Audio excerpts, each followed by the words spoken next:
Bueno, yo voy a hablar de economía feminista y de crisis, ¿no? Y antes de empezar, simplemente decir que no voy a hablar de mujeres y crisis, ¿no? O sea, género no es sinónimo de mujer. El objetivo es hacer una relectura de la realidad económica, de su crítica y de su propuesta de transformación, ¿no? ¿Cómo se manifiesta esta desigualdad? Primero, en la división sexual del trabajo, que hace referencia a una distribución sistémica del trabajo en función del sexo. Es decir, el trabajo no se reparte en base a negociaciones individuales, en nuestro ámbito más cercano, ¿no? En el hogar, en el mercado laboral, sino que existen unas estructuras colectivas que nos determinan dónde debemos estar cada quien. Y el sexo es un eje clave en ese reparto del trabajo. Un reparto que no es equitativo, que no es igualitario, sino que a las mujeres siempre se nos otorga, se nos adjudica el que tiene menos valoración social. ¿Cuál es la forma de organización social que concreta esa división sexual del trabajo? Es lo que se denomina como la familia nuclear tradicional, que tomaría la forma de una familia, un matrimonio heterosexual con hijos y con hijas, donde el hombre tomaría el rol de sustentador y la mujer tomaría el rol de ama de casa, de dependiente de ese sustentador. Sobra decir que los modelos de familia están cambiando y sobra decir que las mujeres no solo son amas de casa, ¿no? Las mujeres a lo largo de la historia han entrado y han salido del mercado laboral, formal o informal, bien informal, cada vez que lo han necesitado. ¿Y cómo se ha impuesto este modelo de familia nuclear con lo que se llama esa ética reaccionaria del cuidado? Es decir, a las niñas, a las mujeres se nos socializa para ser altruistas y cuidar al resto, ser altruistas en el hogar. Nuestra identidad se va a formar en base a ese cuidado, mientras que a los hombres se les socializa para que desarrollen su identidad en base a su profesión. Vía educación, vía empleo, parece que íbamos dando pasos. Pero claro, ahora nos encontramos de cara con el sistema que nos dice, ¿tú independiente de qué? Yo como sistema no puedo permitir que tú seas independiente, es que te necesito que cuides. Porque yo como Estado, por ejemplo, no lo voy a hacer y desde luego como mercado menos. Tiene también mucho que ver con otra manifestación de la desigualdad entre mujeres y hombres, que es el acceso y el control a los recursos. En Europa, las mujeres ganamos de media un 15% menos. Y en España, la ganancia media es un 78%. La ganancia respecto a la de los hombres, es decir, cuando un hombre gana 100, yo gano 78. Otros datos que hablan en torno a que la propiedad de la tierra en manos de las mujeres es simplemente de un 2%. El acceso o la participación en la toma de decisiones es prácticamente simbólica. Las mujeres en el poder político. Y si acaso están en las altas esferas porque se supone que ahí es donde deben estar, porque es donde son más visibles, pero que hay de los puestos intermedios, que hay de los que verdaderamente toman las decisiones, ahí las mujeres no están. Las desigualdades entre mujeres y hombres son fundamentales para comprender los procesos económicos, es un eje estructurador clave. Es decir, no solo hay que ver cómo afectan los procesos económicos de forma concreta a las mujeres, ni siquiera la diferencia entre mujeres y hombres, sino ver esas desigualdades, ver cómo esa posición diferenciada, cómo esa diferencia, por ejemplo, en cuanto a actividades se traduce en desigualdad y cómo el sistema necesita esas desigualdades para sobrevivir, ¿no? Y aparte, teniendo en cuenta que las relaciones de género, las desigualdades de género, toman realmente significado cuando las vemos cruzadas por otros ejes de jerarquización social, como son la clase, como son la edad, como etcétera, ¿no? La economía está plagada de sesgos fruto de las relaciones de poder. Sesgos mercantilistas, es decir, solo se estudia solo y exclusivamente lo que pasa en los mercados. Sesgos etnocéntricos, solo se estudia, o digamos que los modelos universales son los países de industrialización temprana, todo lo que pasa en la economía de subsistencia, la economía rural, todo lo que no, son anormalidades, ¿no? Que desde luego la economía convencional no va a estudiar. Sesgos clasistas, ¿no? Siempre el homo economicus es un hombre blanco de clase media, occidental, con una vida resuelta.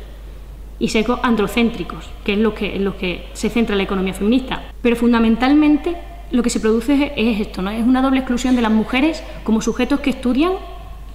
A lo largo de la historia se ha invisibilizado la labor de las economistas en la disciplina, pero sobre todo como objeto de estudio, es decir, los roles, intereses, actividades, saberes de las mujeres en el ámbito que siempre se ha considerado como no económico, el ámbito de los hogares, de lo comunitario, de la organización social, eso queda invisibilizado.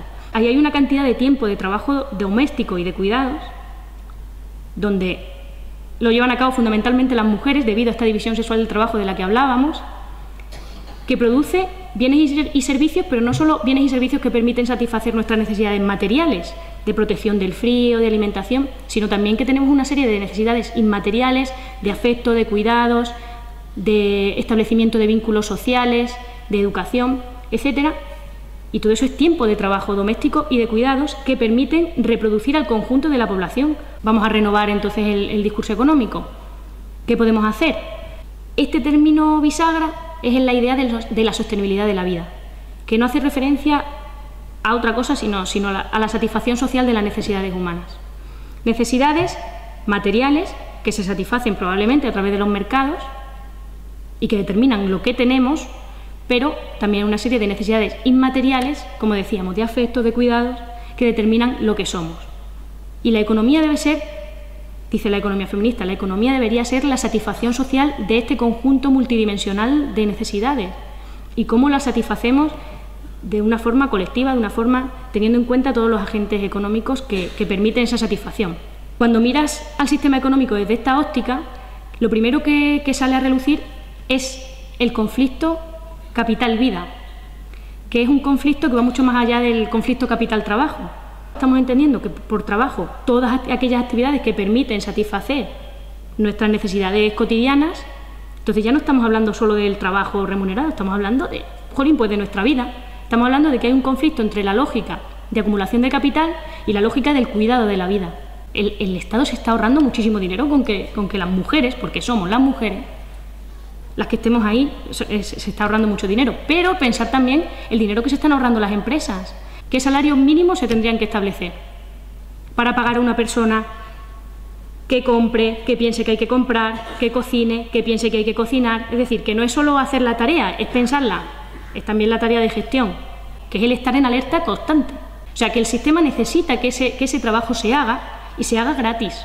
Tiene que decir que eso es responsabilidad de las mujeres, que encima es que su cualidad natural, que es que están criadas para ello, porque así se ahorran que eso se valore, ¿no? ¿Qué está ocurriendo en la crisis?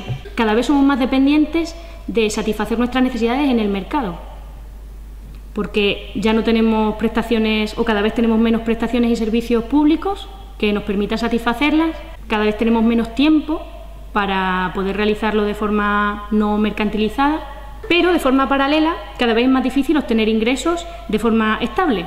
Está aumentando el desempleo, se están empeorando las condiciones laborales en cuanto a salarios, en cuanto a jornadas, en cuanto a ritmos cambiantes, en cuanto a incertidumbre, en cuanto a prestaciones sociales, a seguros, etcétera, ¿no? Claro, eso unido a que cada vez somos más dependientes de los ingresos monetarios hace que se esté produciendo un proceso de dualización social muy fuerte, porque habrá hogares que estén bien situados en los mercados que sí puedan sobrevivir, ¿no? Que sí puedan afrontar esta situación, pero hay un conjunto muy amplio de hogares, de unidades domésticas que están colapsando, que no pueden hacer frente a sus necesidades. Entonces, ¿cómo están sobreviviendo?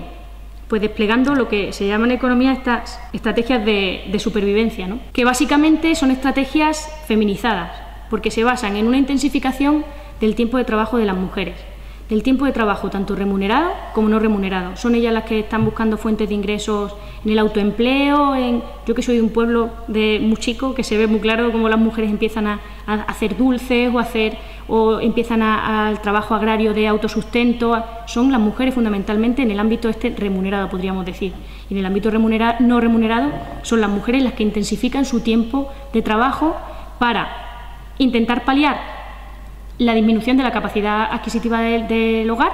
El ejemplo que te dicen común, yo que sé, bueno, pues yo ahora mismo, como soy la que me encargo de hacer la compra, pues si la leche, en vez de comprarla en el supermercado enfrente, que era lo que hacía antes, pues si me tengo que dar 7 paseos para comprar la leche más barata, los huevos en el otro lado, tal, pues lo hago, ¿no? Se trata de una crisis de reproducción social, de una crisis de dimensiones globales que están poniendo en jaque todas nuestras condiciones de vida, ¿no? Y que están agudizando aún más el conflicto capital-vida existente. ¿Cuáles son las alternativas? Si pensamos que tenemos una esfera mercantil y una esfera del hogar y tenemos que conciliarlo y pretendemos que con políticas de conciliación o con políticas de redistribución salarial o con políticas de redistribución de la renta o políticas salariales vamos a quebrar ese conflicto de lógicas, yo creo que es simplemente poner un parche. Entonces hay que ir más allá, hay que ver si pensamos realmente desde esta óptica de la sostenibilidad de la vida, lo que tenemos que empezar a debatir de forma democrática es, bueno, sostener qué vida queremos vivir, cómo queremos vivir una vida que tengamos razones para valorar, qué tipo de vida es esa.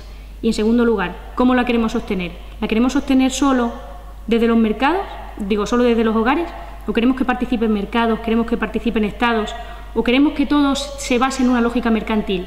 Igual queremos una lógica de solidaridad, de reciprocidad. O sea, a partir de ahí, en ese debate, es donde van a surgir un montón de propuestas, que muchas van a surgir desde lo local.